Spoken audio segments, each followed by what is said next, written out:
Aujourd'hui, on active le mode turbo de nos ciseaux voiture.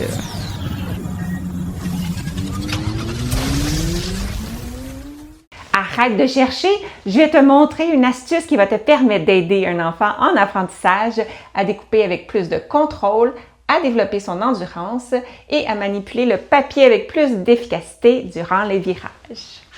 Savais-tu que quand on découpe du papier avec la partie proximale des lames, donc près de la vis, ça demande moins d'effort qu'avec la partie distale, donc avec le bout des lames? Le truc est basé sur un principe de physique mécanique. Les lames des ciseaux, ce sont deux leviers qui sont reliés à un pivot.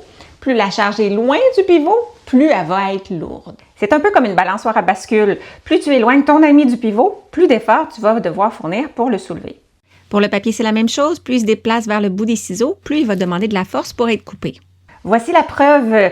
Si je replie un bout de papier sur lui-même et que j'essaie de le couper avec le bout des lames, j'y arrive pas.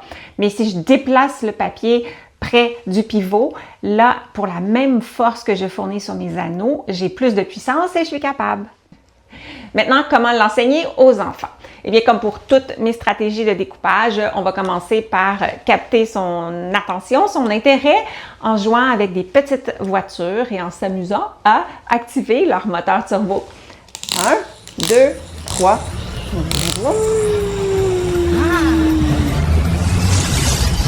Puis, on explique que le mode turbo des ciseaux, c'est de garder le papier près de la vis étant le moteur des ciseaux voiture.